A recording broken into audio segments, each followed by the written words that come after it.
Hello friends, দেব coaching সেন্টারে সবাইকে স্বাগত।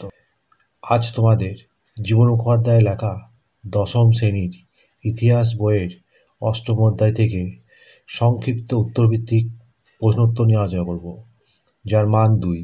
দেখো আজকের প্রশ্ন, 1947-এ স্বাধীনতার প্রাক্কালে ভারতের দেশীয় রাজ্যগুলির অবস্থা কী ছিল? এর উত্তর লিখবে। স্বাধীনতার প্রাক্কালে এই দেশীয় রাজ্যগুলির সংখ্যা ছিল 601। এই রাজ্যগুলি ভারতের বিভিন্ন অঞ্চলে ছড়িয়ে ছিল এবং তাদের সমষ্টিগত আয়তন ছিল সমগ্র ভারত ভূখণ্ডের শতকরা 48%। দেশীয় রাজ্যগুলির লোকসংখ্যা ছিল 9 কোটি, আর দেশ ভাগের পর ভারতের লোকসংখ্যা ছিল 39 কোটি। এর পরের 2 নম্বর প্রশ্ন দেখো, দেশীয় রাজ্য জুনাগড় কীভাবে ভারতভুক্ত হলো? এর উত্তর লিখবে। সৌরাষ্ট্র উপকূলে অবস্থিত জুনাগড় রাজ্যের শাসক মুসলমান হলেও প্রজারা বেশিরভাগই ছিল হিন্দু। সেনাবাহিনীর অভিযান। জুনাগড়ের নবাব পাকিস্তানের সঙ্গে যুক্ত হতে চাইলেও প্রজারা চেয়েছিল ভারতবর্ষের সঙ্গে যুক্ত হতে। এই অবস্থায় বল্লভভাই প্যাটেলের নির্দেশে ভারতীয় সৈন্যবাহিনী জুনাগড় অধিকার করে। পরের পয়েন্টে লিখবে জুনাগড় ভারতভুক্তি। এরপর 1948 খ্রিস্টাব্দে 20 ফেব্রুয়ারি গণভোটের মাধ্যমে জুনাগড় আনুষ্ঠানিকভাবে ভারতের সঙ্গে যুক্ত হওয়ার সিদ্ধান্তে পৌঁছায় এবং অবিলম্বে এই রাজ্যটি ভারতের অন্তর্ভুক্তি হয়। এরপরে 3 নম্বর প্রশ্ন দেখো, দেশভাগের পর পুনর্বাসনের যুগ বলতে কী বোঝো? এর উত্তর লিখবে। ভারত স্বাধীনতা হওয়ার পর পাকিস্তান থেকে লক্ষ লক্ষ শরণার্থী বা উদ্বাস্তু ভারতে চলে আসে। ফলে ভারতের অর্থনৈতিক, সামাজিক ও রাজনৈতিক ক্ষেত্রে সমস্যার সৃষ্টি হয়। স্বাধীন ভারত সরকার প্রথম 5 বছর উদ্বাস্তুদের পুনর্বাসনের মাধ্যমে এই সমস্যা সমাধানে উদ্যোগী হয়। এই জন্য এই সময়কে পুনর্বাসনের যুগ বলা হয়। এরপরে প্রশ্ন দেখো, পত্তি শ্রী রামুলুকে। এর উত্তর লিখবে। পত্তি রামুলু ছিলেন দক্ষিণ ভারতের একজন গান্ধীবাদী নেতা। মাদ্রাজ প্রদেশের তেলেগু ভাষাভাষী অঞ্চল নিয়ে পৃথক রাজ্য গঠনের দাবিতে তিনি 58 দিন অনশন করে 1952 খ্রিস্টাব্দে মৃত্যুবরণ করেন। এরপরে 5 নম্বর প্রশ্ন দেখো, ভারতভুক্তি দলিল কী? এর উত্তর লিখবে। ভারতের স্বাধীনতা লাভের পর ভারত সরকার দেশীয় রাজ্যগুলির ভবিষ্যৎ নির্ধারণের প্রশ্নে এক বলিষ্ঠ নীতি গ্রহণ করেছিল। 1947 খ্রিস্টাব্দে 27 জুন সর্দার বল্লভভাই প্যাটেলের অধীনে স্থাপিত হল দেশীয় রাজ্য দপ্তর এবং এর সচিব হলেন ভিপি মেনন।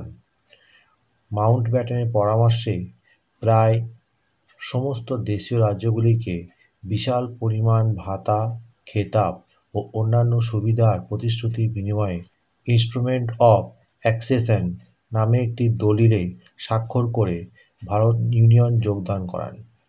এটি দেশীয় রাজ্যগুলির ভারতভুক্তির দলিল নামে খ্যাত। এর পরের প্রশ্ন দেখো, নেহেরু-লিয়াকত চুক্তি কেন স্বাক্ষরিত হয়েছিল? এর উত্তর লিখবে।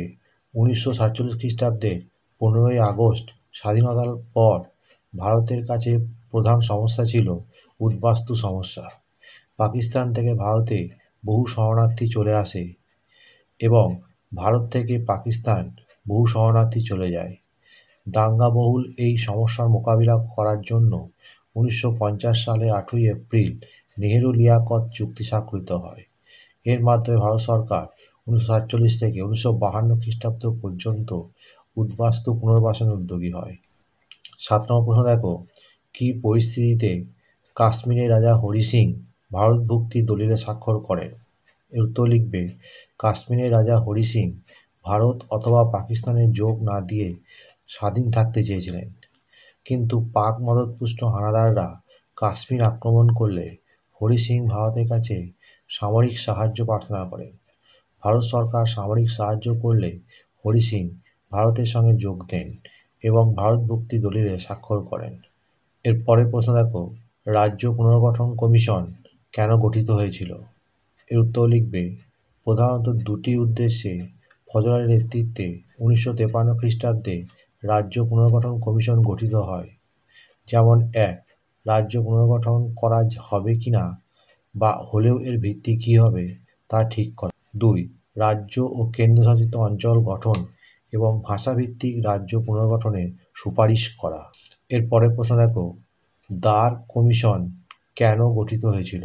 এর উত্তর লিখবে 1947 খ্রিস্টাব্দে স্বাধীনতা লাভের পর ভারতীয় অঙ্গরাজ্য এবং ভারতে যোগ দেওয়া বিভিন্ন দেশীয় রাজ্যগুলির সীমানা জাতি না ভাষার ভিত্তিতে নির্ধারিত হওয়া উচিত তা নিয়ে বিতর্ক দেখা দেয়। এই প্রশ্নের মীমাংসার উদ্দেশ্যে 1948 খ্রিস্টাব্দে দার কমিশন গঠিত হয়। এর পরের প্রশ্ন দেখো, সর্দার প্যাটেলকে ভারতের লৌহ মানব বলা হয় কেন? এর উত্তর লিখবে ভারতের প্রথম স্বরাষ্ট্রমন্ত্রী সর্দার প্যাটেলকে ভারতের লৌহ মানব বলা হয় কারণ তিনি ছিলেন সর্বদা নীতি ও আদর্শে অটল। তিনি অনমনীয় দৃঢ়তার সঙ্গে স্বাধীন ভারতের অধিকাংশ দেশীয় রাজ্যের ভারতভক্তি ঘটান। এর পরের প্রশ্ন দেখো, উদ্বাস্তু কাদের বলা হয়? এর উত্তর লিখবে 1947 খ্রিস্টাব্দে স্বাধীনতা ও ভারত ভাগের পর যে বিপুল সংখ্যক অসহায় নিরাশ্রয় ঘরছাড়া ছন্নছাড়া মানুষ পূর্ব ও পশ্চিম পাকিস্তান থেকে জীবন জীবিকা অন্ন বস্ত্র বাসস্থান ও নিরাপত্তার খোঁজে বিশাল হিমবাহের মতো সমভূমি ছেড়ে ভারত এসেছিলেন অথবা আসতে বাধ্য করা হয়েছিল, তাদের বলে উদ্বাস্তু। এই উদ্বাস্তু সমস্যা পৃথিবীর সব দেশে রয়েছে। এর পরের প্রশ্ন দেখো, আজাদ কাশ্মীর কি?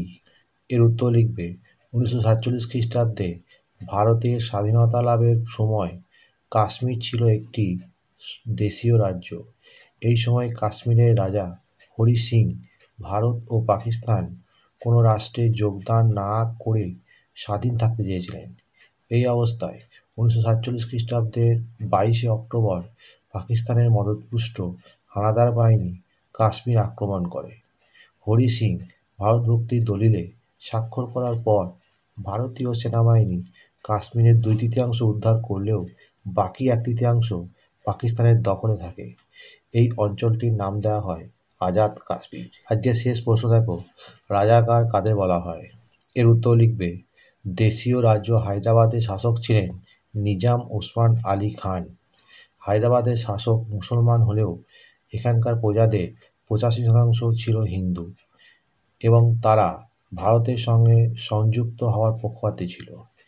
এই সময় নিজাম ওই হিন্দু প্রজাদের দমন করার জন্য একটি উগ্র সাম্প্রদায়িক সশস্ত্র বাহিনী গঠন করেন যারা রাজাকার নামে পরিচিত। এই রাজাকার বাহিনী হায়দ্রাবাদের বিস্তীর্ণ অঞ্চলে সন্ত্রাসের রাজত্ব কায়েম করেছিল।